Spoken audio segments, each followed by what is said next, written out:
I have the pleasure of meeting for the first time, by the way, Dr. Antoinette Thibault-Darko. She's the Executive Director for the Dankwa Institute. Good morning. Good morning. How are you doing? Fine, thank you. It's been a rainy morning. I don't know if you struggled a bit to get to work or everything was okay. A little bit, but yeah, it's fine. Yeah. But it's fine, eh? Anyway, also joining us again, I haven't seen her in a few weeks, I think, but Gabriela Tete is a member of the NDC communications team. She's here with her smile, as usual. Good morning.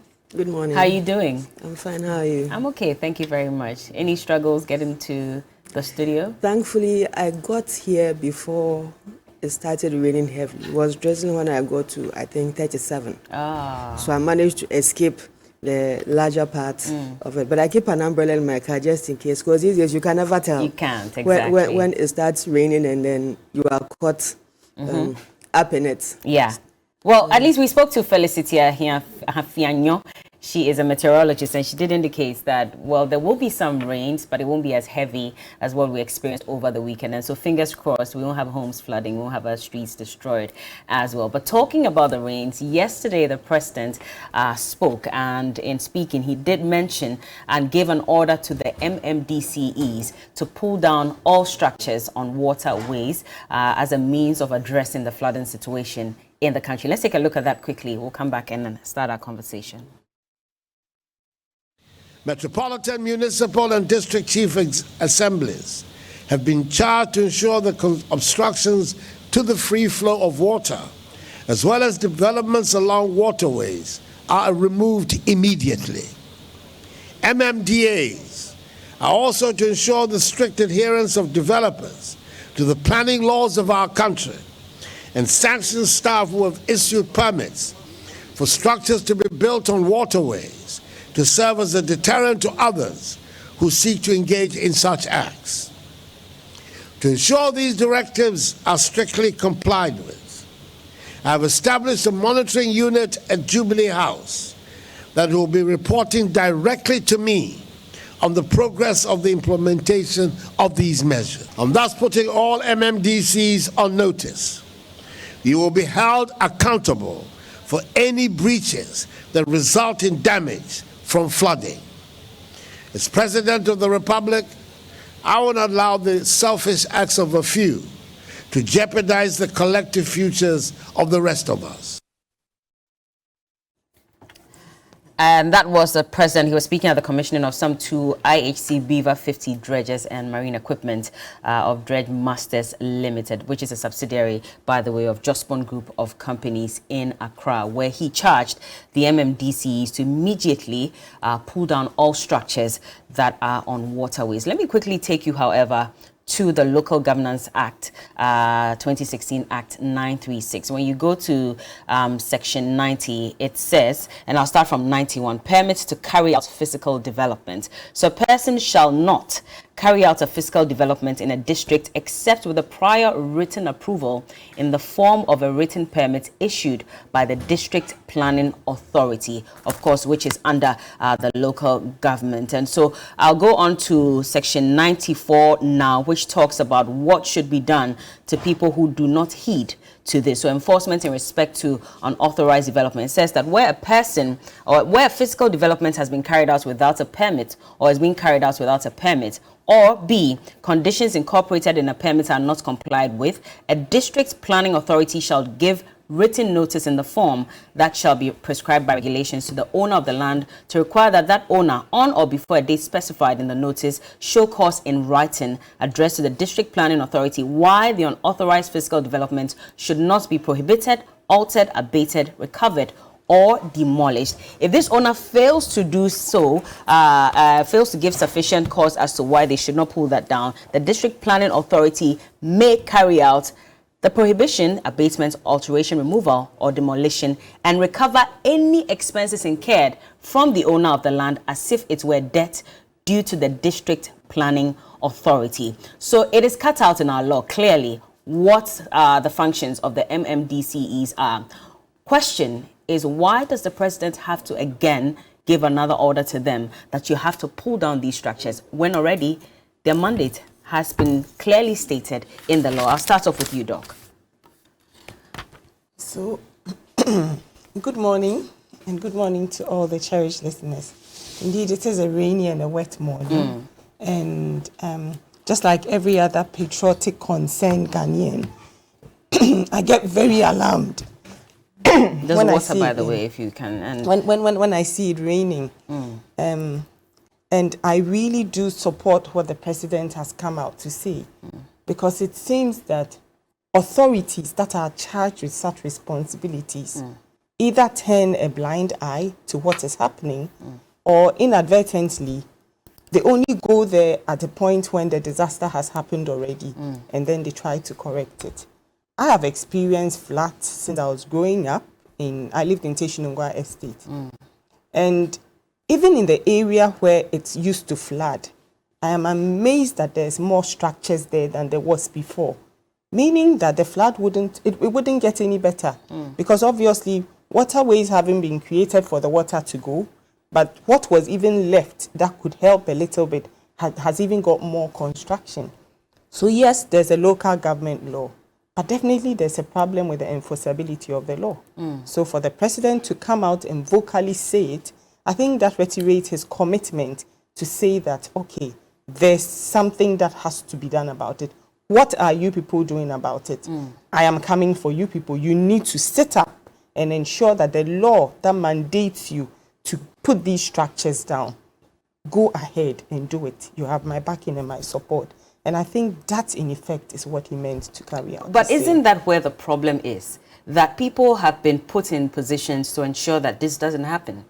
They are being paid salaries at the end of every month. And so the question is, what then are they doing? Because I've seen some MMDCs and, going around and saying that we're going to pull down the structures. We don't even know why the structure is here, because this is a waterway. This is prohibited. They don't have permits. Yes. Where were they all along Yes. when these structures were being put up? Exactly. For me, I think if people would take these people to book, I mean, whenever there's a flood and victims are affected, you deal with it instantly.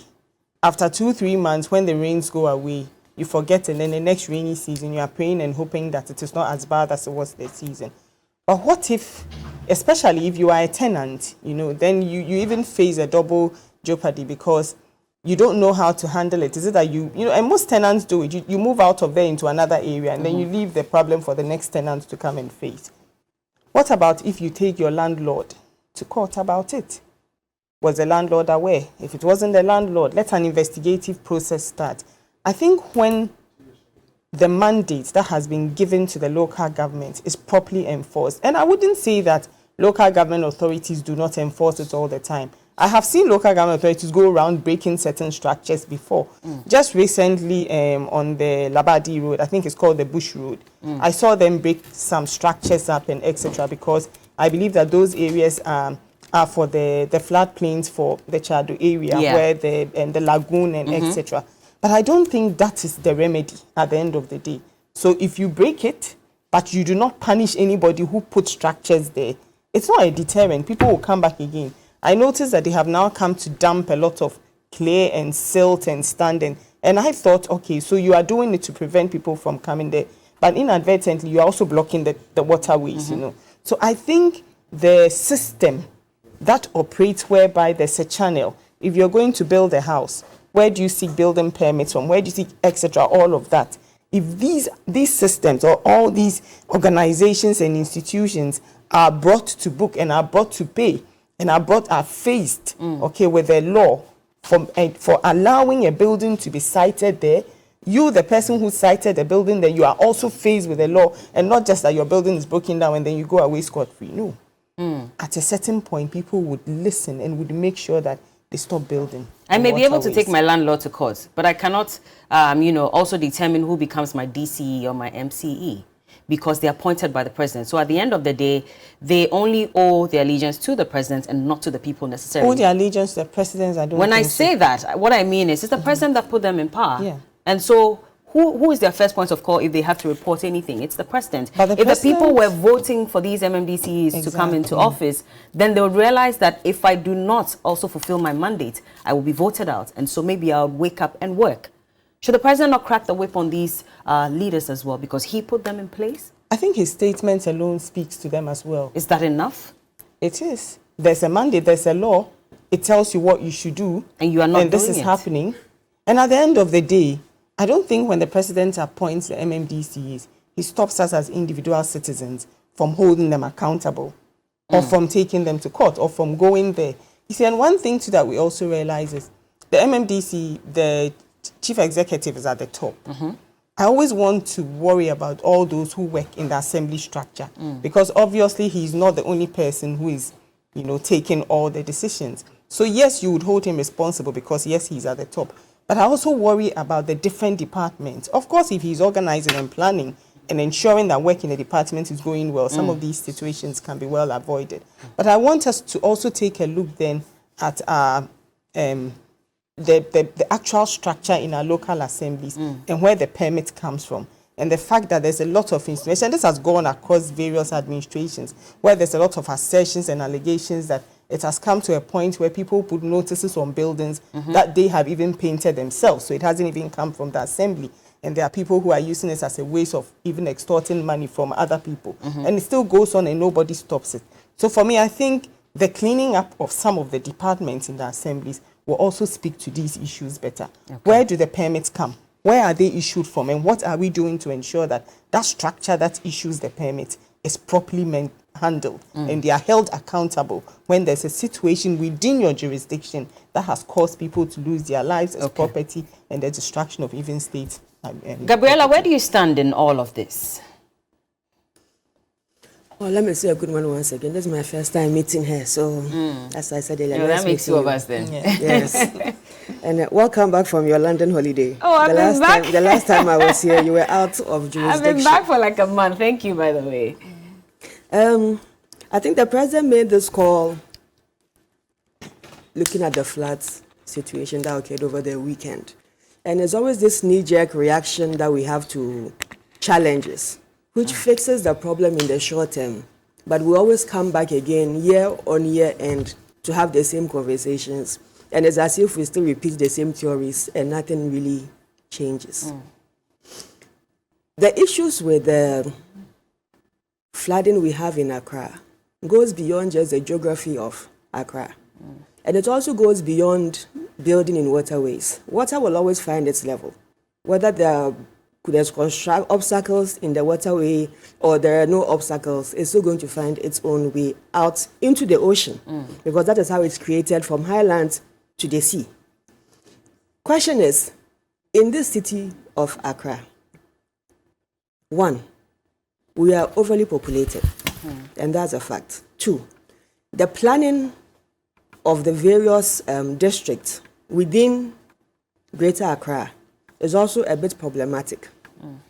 Three, the resources, and I'm coming to the assemblies, the resources that are given to the assemblies is inadequate, except for AMA and Tema Metropolitan Assembly. Tell me which other assembly has the resources to stand on its own to say that we are going to decongestion exercise and is able to finance it from their IGF. But then the law also says that if I come and decongest, if I pull down your structure, you have to pay government for it. I'm coming. But before they go and remove those structures, somebody has to hire the excavators to break those buildings down. Somebody has to bring the tipper trucks. You have to fuel those trucks. It's the assembly that is doing all that. You have to find the manpower to engage in this processing. As we stand, this assembly common fund is in arrears over 3/4.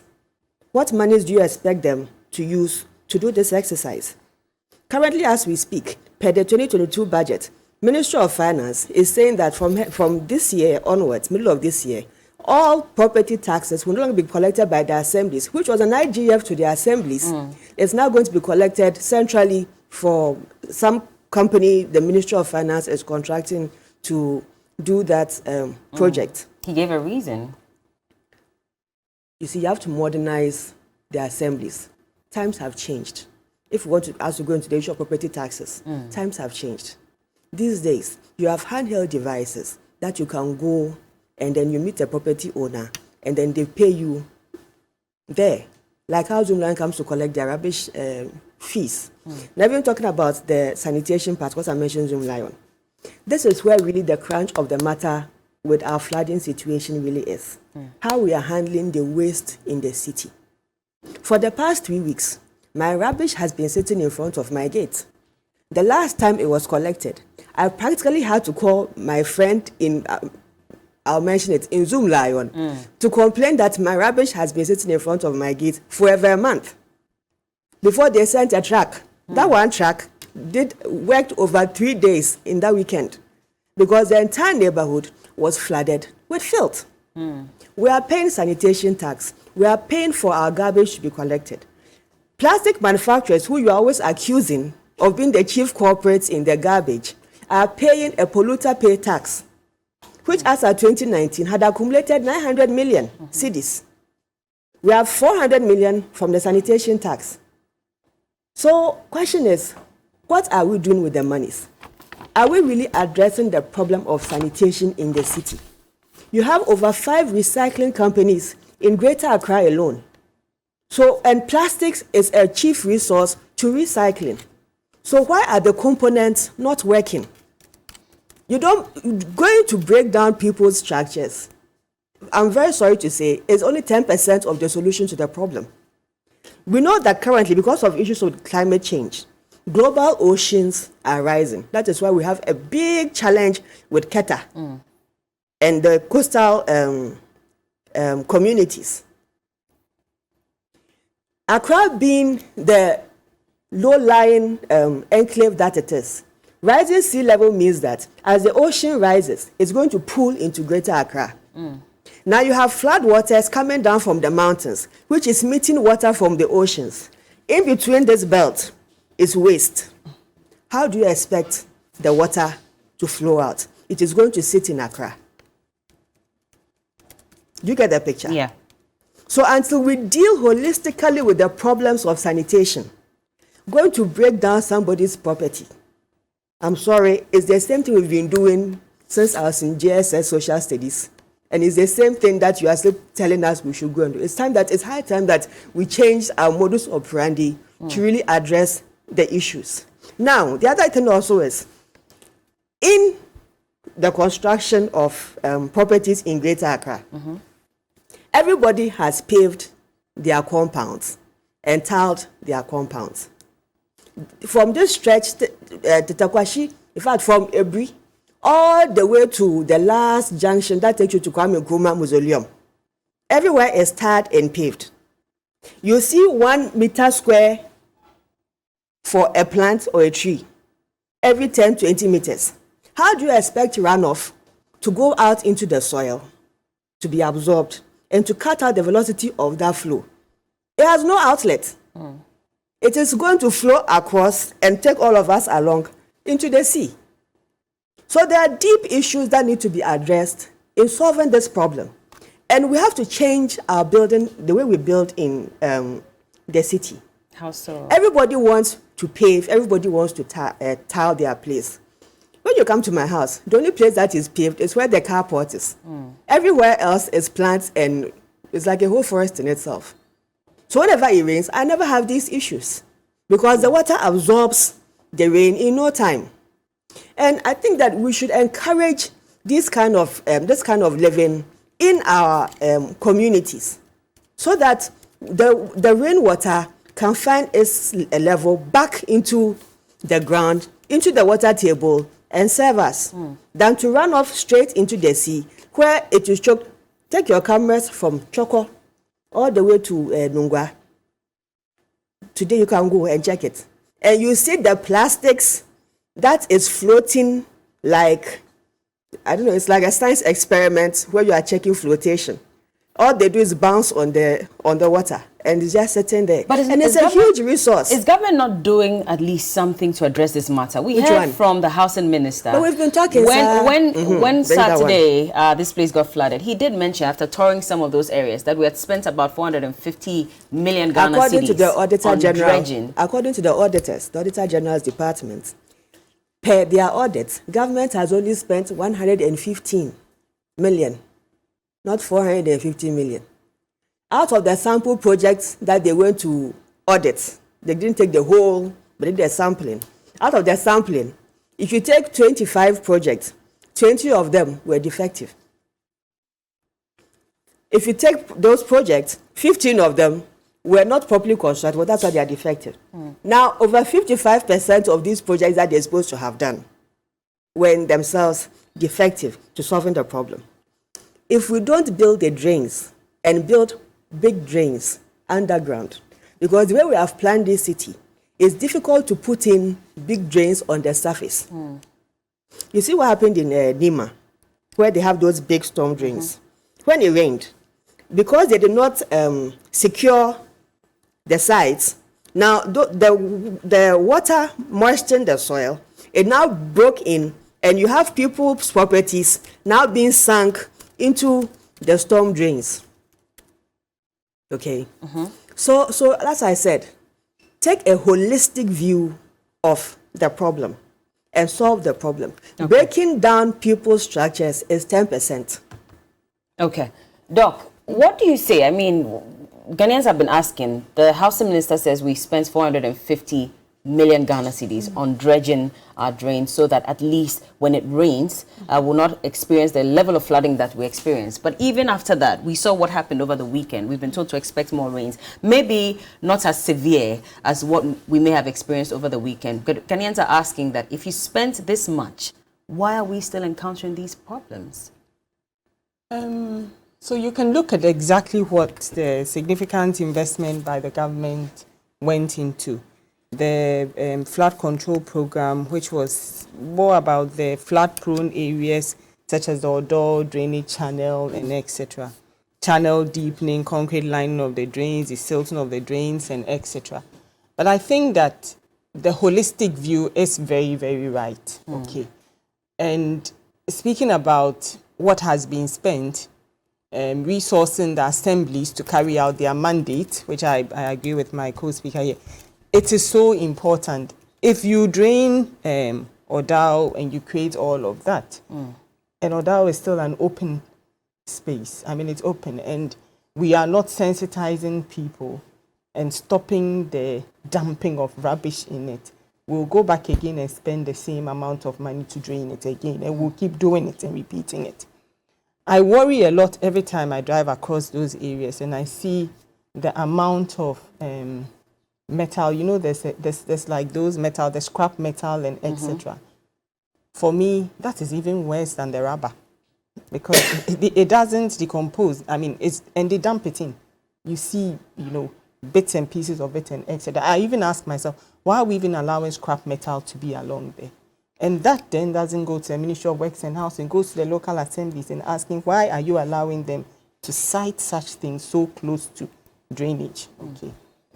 It also comes with a huge question about we as individuals and our responsibility and what you do today that determines what happens in the future. You know, so it only comes when I read on someone's Twitter page that there's now a war on flooding, but it would end in the next 3 months. It only comes when we have to deal with the issue. How do we continuously put in place a system that will deal with the issue so that come next year when the rainy season faces us, we don't go back into the same perennial flooding discussion? I think that is a major question and you must ask stakeholders to come together. So I noticed that there's the land use and spatial planning, and they're under the Ministry of Science, Environment and Technology. And then you have... Now we don't have that ministry. Exactly. Yeah. So we need to ask ourselves, and they are supposed to provide technical advice to the planning department and assemblies to ensure that we even make sure. So that thing about open drainage is something that I've always thought that in Ghana we need to do away with. Because we don't seem to have the culture of properly disposing rubbish. So how then do you leave open drainage? That makes people more susceptible to dumping in the open drainage. And especially in heavily or densely populated areas, it even becomes more difficult. My co-speaker here was talking about the fact that if your rubbish hasn't been picked, so we are a bit more disciplined, and you would then call and ensure that your rubbish, but what about the areas where for them, the automatic thing is just to pour it out? Okay, so how do we control all of this? So the flooding issue, yes, it won't be about only breaking structures, but then it comes to the fact that possibly in every jurisdiction, there's a cause of flooding. So then it also comes to us to realize that we shouldn't just do a one-cap-fits-all. So in certain areas, it will be because of the choke drainage. In some areas, it's because there's actually no drainage. And you would ask, how was it planned that there was no drainage? So you drive along streets and roads and you see that there are no gutters and there's nothing. So where would the water run to in case there's something like that? And then, of course, there are also areas then where truly and truthfully speaking, some structures have to go down. Because there are areas where 4 or 5 years ago, there was no flood. But today, you see a flood that tells you that definitely someone has built in a waterway or someone has you know, the one that even boggles my mind is when you know very well that there's a river or something there that drains into the ocean. And then the next thing you know, the river has been just reduced to a gutter or has just been reduced. And then you ask yourself, so the amount of water that is supposed to go through that area during the rainstorm, where would it go? Where would it pass? Okay. So I think generally, these are the things that we must speak to. I also want to speak to the fact that even as we continue to construct, and Accra is going to continue going, we need to ask ourselves about the capability of different geological to absorb water. So there are some areas that it would rain and rain and rain and there's no flood. But there are some areas that it just rains a little bit and there's flood. But it looks like the system does not even get us to check some of these things. So if you are building, you would have to do, you know, for those who build 6 and 5 and 8 stories, they do the test of the soil strength before you are allowed to put it on. Yeah. But why don't we carry that into drainage systems as well? To ask yourself that, is this a soil that can take all this runoff or it cannot? And would I have to provide? In some developed countries, every single house has a runoff along the roof, you know, whereby we conserve rainwater or you reuse rainwater. Do we want to start developing such systems as well? To ask ourselves that in the built-up neighborhoods where you're going to have over 800 units, what do you want to do to ensure that runoff on every roof is actually being conserved and being reused? So I think these are some of the conversations that we need to start having. Okay. Well, just a quick correction. So I did mention earlier that there wasn't, that ministry didn't exist. It actually does. So please pardon me for that. But final words on this, Gabrielle, and we'll move on to our next topic for today. And then just to conclude on this issue, again, we know when the rainy season starts. From middle of March, April, May into June. We know it's a big season for us. And we know when the minor season also is. And we've been collecting data over time on the precipitation levels. Prior to the onset of the rains, the Hydrological Services Department, the Public Works Department, the Ministry of Works and Housing, that is lying to us that they've spent 450 million. How do you say they're lying? Because according to the audits, they only spent 115. Ministry of Finance did not release the rest of the money. So, but the Auditor General's report came in what, 2021? It is still, and they are giving accounts from 2017 to 2021. And so maybe between that point up until now, from now, from 2021 to 2022, they spent 450 million. When government is saying as they are broke, they could have spent 450 million when they are broke, not when they had the money. When they had the money, they could only do 115 million. When they were broke, they were going to do 450 million. But I don't defend them. I'm not defending, I'm just asking you. It's a question. I'm not defending anyone. I'm just asking you that, could it be that they may have spent that much within that period after the Auditor General's report? I am not the devil's advocate, please. I'm not calling them devil. It's an expression. Okay, so we know when the rain starts. These departments, together with the assemblies and NADMO, ought to ensure that the gutters are desilted before the onset of the rains. And it has to be a proper program that is part of their activities. They also have to ensure in the assemblies, you see, when people are building, my assembly is one of the most effective assemblies in this country. As for Adenta Municipal, I dot off my hat to them because I see them working. When people start constructing and they don't have the permits, you see their task force in their pickups all over the place. You see that they are working. Okay? I don't know about the other assemblies, but you ought to ensure that they do their work. And that is why you have political people who have been sent there for leadership. Earlier on in the presentation, Madam was trying to, when you mentioned that they were there and the behest of President Akufo-Addo, she was trying to shift the goalpost to protect President Akufo-Addo. At the end of the day, the DCE or the MCE is sitting there at the pleasure of the president. They are the representative of the president at the assembly level. And for many of them, in fact, for all of them, it's two agenda: the administration of the assembly and the political agenda. They go hand in hand. So you can't take the responsibility and the blame off the apex and blame everybody else. If you don't give them the resources, if you don't put the right dedicated people on the ground who understand local governance and the importance of having an effective local administration system in the assemblies, you have ineffective assemblies. There's how much the technocrats can carry the system. But at the end, you give leadership. And what is the focus of your government?